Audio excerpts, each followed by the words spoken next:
وبرکاتہ۔ اعوذ باللہ من الشیطان الرجیم، بسم اللہ الرحمن الرحیم۔ الحمد للہ رب العالمین، والصلاة والسلام علی نبیہ وحبیبہ محمد وآلہ وصحبہ اجمعین، اما بعد فاعوذ باللہ من الشیطان الرجیم، بسم اللہ الرحمن الرحیم۔ هو الذي أرسل رسوله بالهدى ودين الحق ليظهره على الدين كله ولو كره المشركون۔ صدق الله مولانا العظيم وبلغنا رسوله النبي الأمين المكين الكريم، ونحن على ذلك ما قال من الشاهدين والشاكرين والحمد لله رب العالمين۔ دوستو، بزرگوں اور عزیز بچوں، اس سے پہلے کہ میں کچھ کہوں اور آپ سنیے، آئیے ایک مرتبہ بارگاہ رسالت مآب میں درود پاک پڑھ لیجیے۔ اللہم صلی وسلم علی سیدنا محمد، بارک وسلم وصلی وسلم علیک وعلی آلک واصحابک اجمعین۔ بزرگوں اور دوستو، میں نے سورہ توبہ کی آیت نمبر 33 کی تلاوت کا شرف حاصل کیا ہے اور آپ نے سننے کی سعادت حاصل کی ہے، جس کا سیدھا سادہ سا معنی یہ بنتا ہے کہ اللہ رب العزت نے فرمایا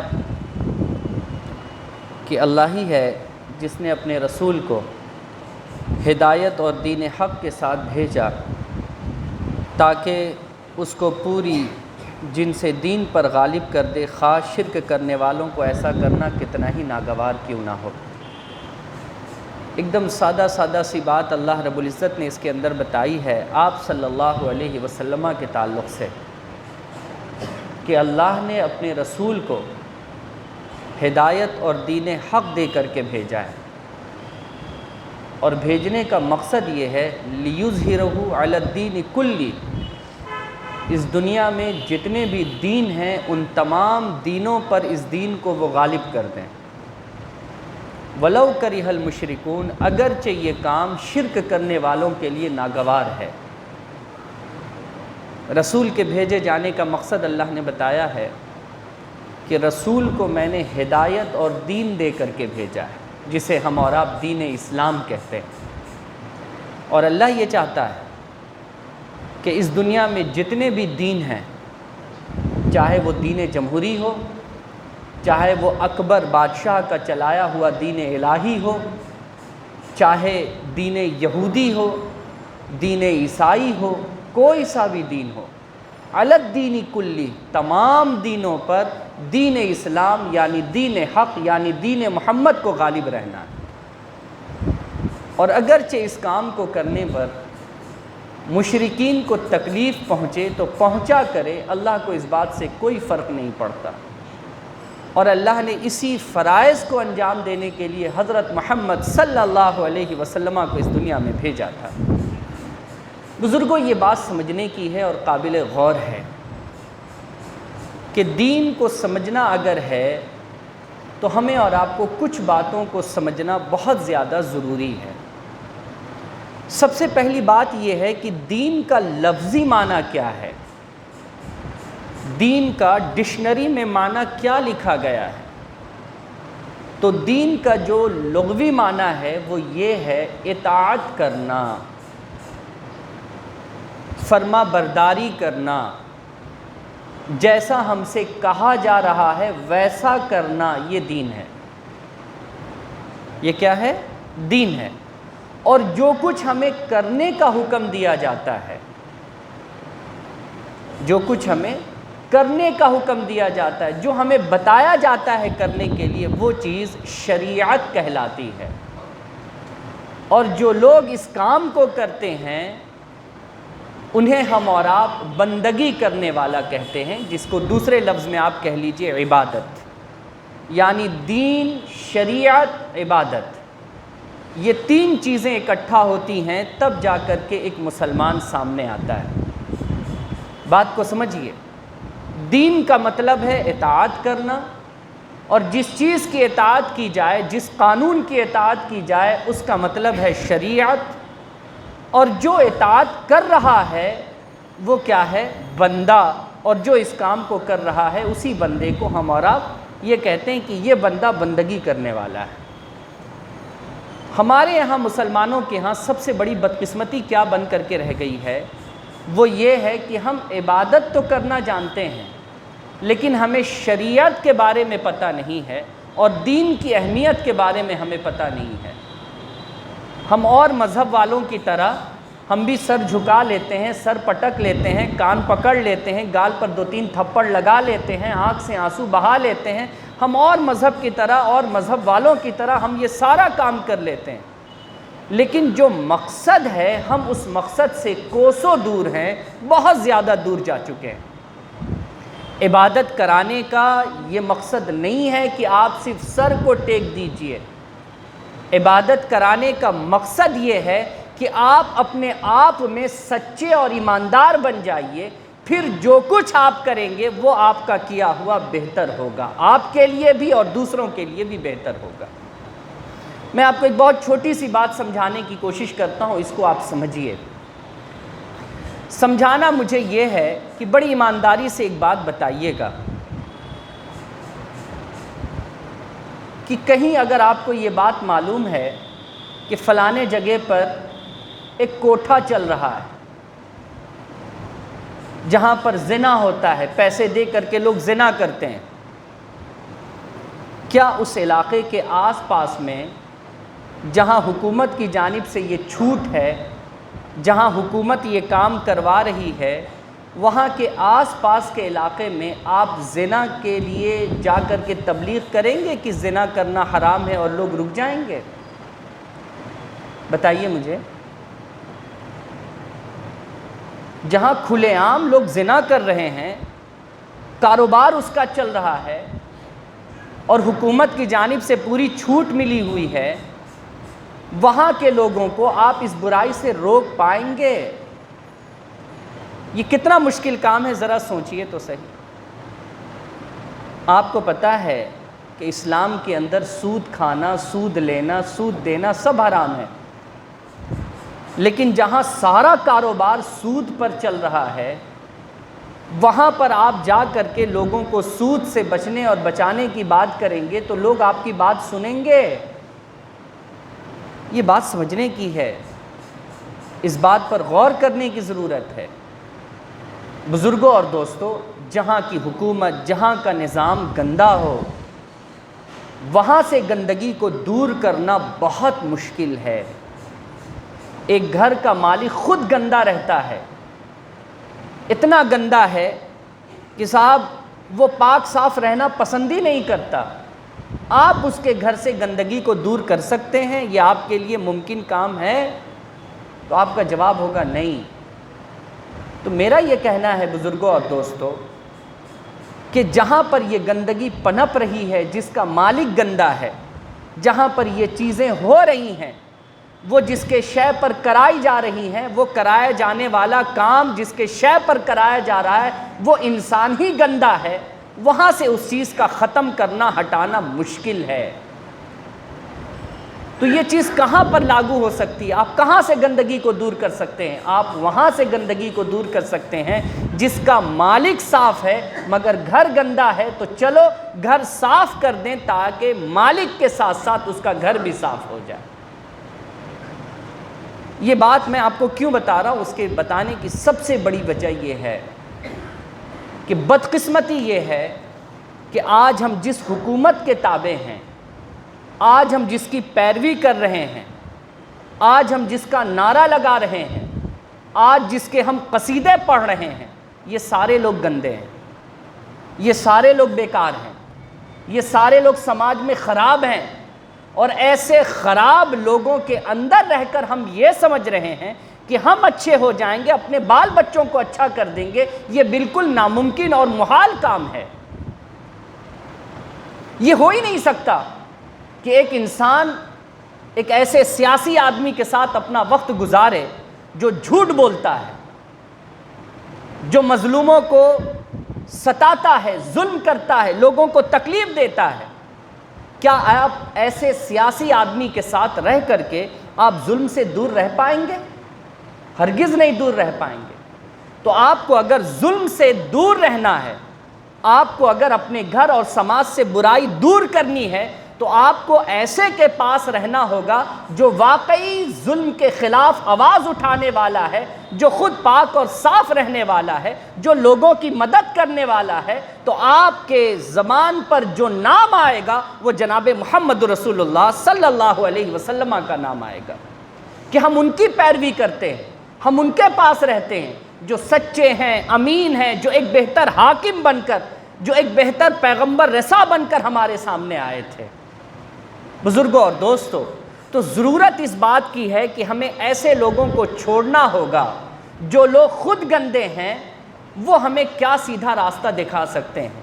ہمیں ایسے کو پکڑنا ہوگا جو اچھے ہیں، جو بہتر ہیں۔ اگر ہم ان کے ساتھ رہیں گے تو ہمیں بہتر راستہ دکھایا جا سکتا ہے، اور ہم ایسی جگہ سے گندگی کو دور کر سکتے ہیں جس کا مالک اچھا ہے۔ بزرگوں اور دوستو، یاد رکھیے، یہ جو باتیں میں نے آپ کو تمہیدی سنائی ہیں، اس کو بتانے کا اصل جو مقصد ہے وہ یہ ہے، جس کو آپ سمجھیے۔ آج ہندوستان کے اندر ایک ایسی تنظیم کام کر رہی ہے جس کا مقصد ہے قرآن کے خلاف مسلمانوں کو بھڑکانا، جس کا مقصد ہے شریعت محمدی صلی اللہ علیہ وسلم کے اندر نہ ہوتے ہوئے بھی برائی کو نکال کر مسلمانوں کو ذلیل کرنا، اسلام کو ذلیل کرنا، اور دوسرے مذاہب کے لوگوں کو اسلام کے لیے اور مسلمانوں کے لیے بدظن کرنا۔ یہ تنظیم بڑی تیزی کے ساتھ کام کر رہی ہے، اور اس کا ایک چھوٹا سا نمونہ آج سے کچھ ہفتہ پہلے ہمارے اور آپ کے سامنے آیا۔ کہنے والے نے یہاں تک کہا کہ قرآن کی 26 آیتیں نکالنی چاہیے، کیونکہ ان 26 آیتوں کے اندر جہاد کا معاملہ ہے، اور جہاد کسی بھی انسان کو اچھا نہیں بناتا ہے، بلکہ جہاد کا پڑھنے والا، جہاد کا سمجھنے والا، جہاد کا پڑھانے والا، جہاد کا سمجھانے والا، یہ سب آگے چل کر آتنکوادی بنتے ہیں۔ بدقسمتی اس بات کو لے کر کے ہے کہ اگر ایک مسلمان سے جہاد کا معنی پوچھ لیا جائے، جہاد کا مقصد پوچھ لیا جائے، تو مسلمان نہیں بتا سکتا ہے۔ تو غیر ہمیں اچھی طریقے سے اس معاملے میں پٹخ دیں گے، کیونکہ جہاد کا جو معنی انہوں نے ساری دنیا کے سامنے رکھا ہے وہ یہ رکھا ہے کہ بھئی جہاد کا معاملہ یہ ہے کہ قرآن میں آیا کہ تم قتل کر دو، جب کبھی بھی کافروں کو پاؤ ان کو مار دو۔ اب جب یہ آیت پڑھی جاتی ہے تو ہمارے کان کھڑے ہو جاتے، قرآن میں یہ لکھا گیا کہ مشرک ملے تو مار دو، کافر ملے تو مار دو، تو اس کا مطلب یہ ہے کہ ہندوستان کا جتنا مسلمان ہے سب اپنے ہاتھ میں چاقو رکھے ہوا ہے کہ کوئی بھی ہندو ملے گا پیٹ میں گھسا دیں گے اس کے۔ قرآن کا حکم ہے کہ گھسا دینا، مار دینا، گردن کاٹ دینی ہے اس کی۔ بدقسمتی یہ ہے کہ ہم نے اور آپ نے کبھی اس آیت کے مفہوم کو نہ سمجھنے کی کوشش کی ہے، نہ ہمارے علماء نے ہماری امت کو سمجھانے کی کوشش کی ہے کہ اس آیت کا مفہوم و مطلب کیا ہے، اس آیت سے اللہ رب تبارک و تعالیٰ بتانا کیا چاہتا ہے۔ بزرگوں اور دوستو، ایک سادہ سی مثال کے ذریعے میں آپ کو یہ آیت مبارکہ سمجھا دیتا ہوں۔ آپ کو پتا ہوگا کہ اگر سپریم کورٹ سے، سپریم کورٹ، میں ہائی کورٹ کی بات نہیں کر رہا، سپریم جو سپریم ہے، اب اس کا نافذ کیا ہوا قانون، اس کے آدیش کا کوئی النگھن نہیں کر سکتا ہے۔ اگر آدیش جاری ہو گیا تو ہو گیا، اب اس کے اندر کوئی ترمیم نہیں، کوئی بدلاؤ نہیں۔ اگر سپریم کورٹ سے اللہ نہ کرے کسی بھی آدمی کے لیے یہ آدیش جاری ہو جائے، اب وہ آدمی کون ہے پہلے سن لیجئے۔ اس آدمی نے 10 آدمی کا مرڈر کیا ہے، اس آدمی نے 10 گھر جا کر عورتوں کا ریپ کیا ہے، اس آدمی نے 10 آدمی کے گھر کو لوٹ لیا ہے، اس کے مال کو لوٹ لیا ہے، اس آدمی نے 10 گھر کے بچوں کے ساتھ بہت زیادہ زیادتی کی ہے، بچوں کو یتیم بنا دیا ہے، تو سپریم کورٹ نے یہ سزا سنا دی کہ اسے جہاں دیکھو مار دو۔ پولیس والا اگر ہے تو اسے آدیش دے دیا گیا کہ صاحب اس کا کاؤنٹر کر دینا ہے، دکھے کاؤنٹر کر دو اس کا، ہے نا بھائی؟ یہ آدیش آ گیا کہ کاؤنٹر کر دو، فلانے کا کاؤنٹر ہو جانا چاہیے۔ اب ذرا سا بتائیے تو کاؤنٹر کرنے کا آدیش دیا، اس کے پیچھے مقصد کیا ہے؟ سپریم کورٹ نے جو آدیش دیا کہ کاؤنٹر کر دو، مار دو اس کو، اس کے پیچھے مقصد کیا ہے سپریم کورٹ کا؟ کیونکہ یہ 10 آدمی کا قاتل ہے، اس نے 10 عورتوں کے ساتھ زیادتی کی ہے، بلاత్కాر کیا ہے ان کا، اس نے بچوں کو یتیم بنایا ہے، 10 لوگوں کا مال اس نے کھایا ہے، اس نے بہت زیادہ لوگوں کو ستایا ہے۔ ایسے آدمی کو سماج میں جینے کا حق نہیں ہے، ایسے لوگوں کو مار دینا چاہیے۔ تو یہ بتائیے کہ سپریم کورٹ کا یہ آدیش صحیح ہے یا غلط؟ بولیے نا بھائی، کہ آپ سپریم کورٹ پر انگلی اٹھائیے گا کہ جائیے ہم اس قانون کو مانتے ہی نہیں ہیں، وہ جس قانون کے تحت اس نے یہ آدیش دیا ہے وہ قانون نکال کر کے پھینک دو باہر؟ یہ کہہ سکتے ہیں آپ اس چیز کو؟ کیا ہوگا؟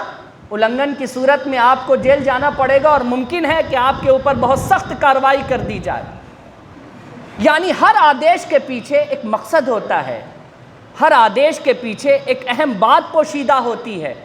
جب تک وہ چیز اگر کھل کر کے سامنے نہ آئے تو ہم اس چیز کو سمجھ نہیں پاتے ہیں کہ مقصد کیا ہے، کس لیے یہ بات کہی گئی۔ ٹھیک یہی معاملہ قرآن کی اس آیت کے ساتھ ہے، فَاقْتُلُوهُمْ حَيْثُ وَجَدْتُمُوهُمْ، ان لوگوں کو قتل کر دو جب وہ تمہیں ملے، جب انہیں پا جاؤ تو قتل کرو۔ یہ کون لوگ تھے؟ ذرا ان کے بارے میں پتہ تو کیجئے، یہ کون لوگ تھے؟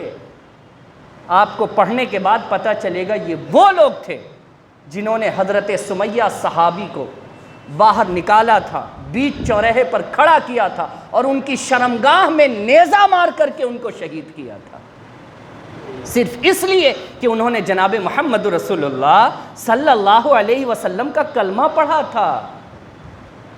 اگر اللہ نے ایسے کو مارنے کا حکم دیا جس نے ایک عورت کے شرمگاہ میں نیزہ مار کر کے شہید کر دیا صرف اس لیے کہ اس نے اللہ وحدہ لا شریک کا کلمہ پڑھ لیا تھا، اس نے 300 خدا 360 جو بت تھے ان کے آگے سر جھکانے سے منع کر دیا تھا، اس نے بیٹیوں کے زندہ دفن ہونے کا جو ہے وہ احتجاج کیا تھا، مخالفت کی تھی، اس لیے اس کو شہید کر دیا گیا۔ بتائیے نا، ایسا ظالم کیا اسے اس دنیا میں جینے کا حق ہے؟ بولیے آپ، حق ہے اس کا؟ پڑھیے نا، پڑھیے گا تو آپ کو سمجھ میں آئے گا کہ قرآن نے یہ حکم کب دیا تھا۔ قرآن کا یہ حکم اس وقت تھا جب مکہ کے اندر مسلمانوں کا رہنا اس قدر دشوار کر دیا گیا کہ مسلمان راہ چلتے تھے تو ان کے جسم پر نیزے اور تیر کی بارش کر دی جاتی تھی، مسلمانوں کو زبردستی مکہ سے نکال دیا گیا، مسلمانوں کے مال اور دولت پر قبضہ کر لیا گیا، مسلمان عورتوں کو بے پردہ کیا گیا، ان کے بچوں کے ساتھ زیادتی کی گئی۔ اب ذرا مجھے بتائیے کہ ایسے آدمی کے بارے میں اگر سپریم کا یہ آدیش ہے کہ اگر ایسے لوگ تمہیں مل جائیں جس نے ناحق حضرت سمیہ کا خون بہایا تھا، جس نے ناحق غریب مسلمانوں کی زمین کو لوٹا تھا، مسلمان عورتوں کو بے پردہ کیا تھا، انہیں مارو کیونکہ آج تم حکومت میں ہو اور طاقت میں ہو، تو بتاؤ یہ قرآن کا فیصلہ غلط ہے؟ جی، ہمارے ہندوستان میں ہماری عورتوں کو یہ آزادی حاصل ہے کہ اگر کوئی تمہارا ریپ کرنے کی کوشش کرے، تمہیں کوئی ہتھیار ملے، مار دو اس کو، عزت بچانے کے لیے تم مار سکتی ہو اسے، ہے یا نہیں یہ قانون؟ بولیے نا، سیلف ڈیفنس میں پولیس کو یہ حق حاصل ہے کہ نہیں ہے کہ اگر مٹبھیڑ ہو رہی ہے تو گولی چلاؤ، دیکھو مت کیا ہونا ہے؟ تو یہ قانون کیوں بنائے جاتے ہیں؟ اپنی سیفٹی کے لیے، سیلف ڈیفنس کے لیے یہ قانون بنائے جاتے ہیں۔ تو اللہ نے قرآن میں یہ جو قانون بنایا، کیا آج یہ بات سچ نہیں ہے کہ ساری دنیا کے مذاہب صرف ایک ہی مذہب کے دشمن بنے ہیں اور وہ ہے مذہب اسلام؟ سب مل کر جتنا چاہیں سازشیں کریں اور ہم اپنے آپ کو جہاد کے لیے تیار بھی نہ کریں، اور ہمارے ہاں جہاد کا ہرگز وہ مقصد نہیں ہے جو تم نے زمانے کو سمجھا رکھا ہے۔ ہمارے ہاں جہاد کا ایک مقصد ہے، اور وہ مقصد یہ ہے کہ پوری دنیا میں سچائی کو نافذ کرنا اور پوری دنیا سے جھوٹ کو مٹا دینا، یہ ہمارے ہاں جہاد کا مقصد ہے۔ بزرگوں اور دوستوں، بدقسمتی یہ ہے کہ ہمیں اور آپ کو جہاد کا نہ صحیح معنی معلوم ہے، نہ صحیح مطلب معلوم ہے، ہم غیروں کو کیا اپنوں کو بھی اس کا جواب دینے سے قاصر ہیں۔ قرآن کی یہ جو آیت میں نے آپ کے سامنے پڑھی ہے، جس آیت کو دلیل بنا کر کے کچھ تنظیموں کے لوگ اور کچھ ایسے لوگ جو تنظیموں کے پیر کو چاٹتے ہیں، تلووں کو چاٹتے ہیں، ایسے لوگ قرآن کی ایسی آیتوں کو دلیل بنا کر کے قرآن کی مخالفت میں اور مسلمانوں کی مخالفت میں آواز اٹھاتے ہیں۔ آج جس بدبخت نے 26 آیتوں کو ہٹانے کی بات کری ہے، اس بدبخت کو یقیناً مانیے کہ جہاد کا صحیح مطلب اور معنی نہیں معلوم ہے۔ یہ وہ بدبخت ہے جس نے ہمیشہ حکومت کے تلوے چاٹے ہیں، اور اس حکومت کے جانے کے بعد چھوڑیے، میرا ایمان اور عقیدہ ہے کہ اس حکومت کے رہتے رہتے اس کا جو انجام ہوگا آپ سوچ بھی نہیں سکتے ہیں۔ اس کا جو انجام ہونا ہے آپ تصور بھی نہیں کر سکتے ہیں۔ لیکن میں آپ سے یہ کہنا چاہتا ہوں کہ کیا ہمارا دل میں صرف یہ کہہ دینا کہ 4 گالی ہم اس کو دے دیں، لعنتی کہہ دیں، ملعون کہہ دیں، کیا صرف اس سے یہ بات ختم ہو جائے گی؟ اگر اس بات کو ختم کرنا ہے تو سب سے پہلے ان 26 آیتوں کو ہمیں یاد کرنا ہوگا جس 26 آیت کے بارے میں اس نے کہا ہے۔ ان 26 آیتوں کے مفہوم کو سمجھنا ہوگا اور خود کے اندر سے ان تمام قیل و قال کو، شک و شبہات کو دور کرنا ہوگا جو اس نے کریٹ کروایا ہے لوگوں میں۔ اور خود کو جب آپ اس سے پاک کریں گے تو دوسروں کو بھی آپ کو اس سے پاک کرانا ہوگا۔ جیسے میں نے ایک آیت آپ کے سامنے پڑھی نا ابھی، اور میں نے اس کا پس منظر سمجھایا نا آپ کو کہ اگر سپریم کورٹ کا آدیش ہے کہ اسے مار دیا جائے تو پیچھے وجہ کیا ہے؟ اگر قرآن نے کہا تھا کہ ان کافروں کو مارو، اس کے پیچھے وجہ کیا تھی؟ اگر تم کہتے ہو کہ کسی کے ظلم پر اسے سزا دینا یہ گناہ ہے تو سپریم کورٹ ہر دن گناہ کرتا ہے، ہائی کورٹ ہر دن گناہ کرتا ہے، یہ جتنے کورٹ ہیں ہر دن گناہ کرتے ہیں۔ اگر تمہارا یہ ماننا ہے کہ کسی کو سزا دے دی جائے اس کے ظلم کے خلاف، بزرگوں اور دوستو، تو اگر قرآن نے کسی کو مارنے کا حکم دیا ہے پہلے سمجھو کہ کس ظلم کے بدلے اسے مارنے کو کہا گیا ہے۔ اگر وہ ظالم ہے اور اسے قرآن نے ماننے کا حکم دیا ہے تو قرآن سچی کتاب ہے، اور اللہ چاہتا ہے کہ اس دنیا میں سچائی پھیلے، غریب، مجبور، لاچار، مجبور، یہ سب جتنے ہیں یہ سب امن و سکون کے دامن تلے رہیں۔ قرآن اسی لیے ایسی چیزوں کا حکم دیتا ہے۔ بزرگوں اور دوستو، یہ ایک آیت میں نے آپ کے سامنے پڑھ کر بتائی اور سنائی، اس کے پیچھے مقصد یہی ہے۔ اور اگر کوئی یہ کہے کہ هو الذی ارسل رسولہ بالہدی ودین الحق لیظہرہ علی الدین کلہ، جو آیت میں نے پڑھی ہے کہ رسول کو ہدایت لے کر اور دین حق لے کر کے بھیجا گیا کہ تمام دینوں پر اس کو غالب کر دیں، ظاہر کر دیں اس کو، اگرچہ یہ کافر کو ناگوار گزرے تو گزرا کرے، آپ اپنا کام کیجئے۔ کوئی کہے کہ دیکھیے مسلمانوں کو ہٹ دھرمی بنایا جا رہا ہے، مسلمانوں سے کہا جا رہا ہے کہ اسلام کو تمام مذاہب پر رکھ دو، چاپ دو اس کو، تو دوسری طرف یہ آیت کسی نے نہیں پڑھی، لا اکراہ فی الدین قد تبین الرشد من الغی، کہ دین میں کوئی کراہت نہیں ہے۔ اللہ نے صاف صاف ہدایت کی باتیں بتا دی ہیں، جس کو آنا ہے آ جائے ہدایت کی طرف، جسے نہ آنا ہے وہ نہ آئے۔ دین میں کراہت نہیں ہے، کسی کو پریشرائز نہیں کیا جائے گا کہ وہ مذہب اسلام کے اندر چلائے، وہ دین کے اندر چلائے۔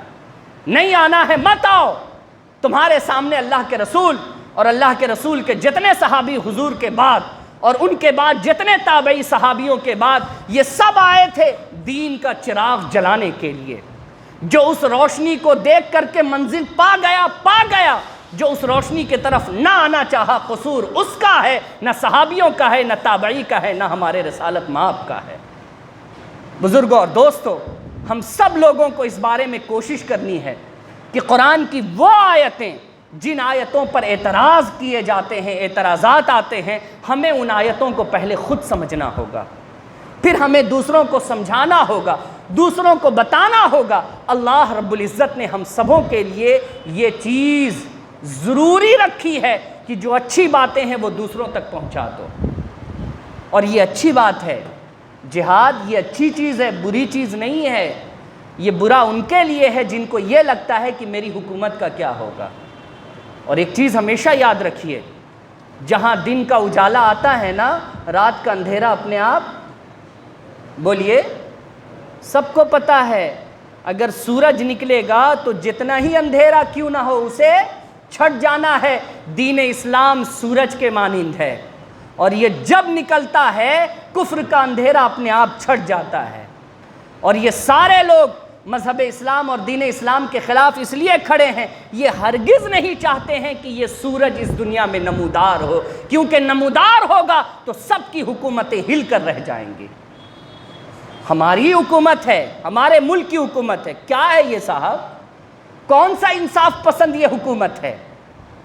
آج آئے دن موب لنچنگ ہے، آج آئے دن مسلمانوں کے ساتھ زیادتی ہے، آج آئے دن آدیواسیوں کے ساتھ زیادتی ہے، یہ کون سا انصاف؟ یہ کون سی حکومت ہے؟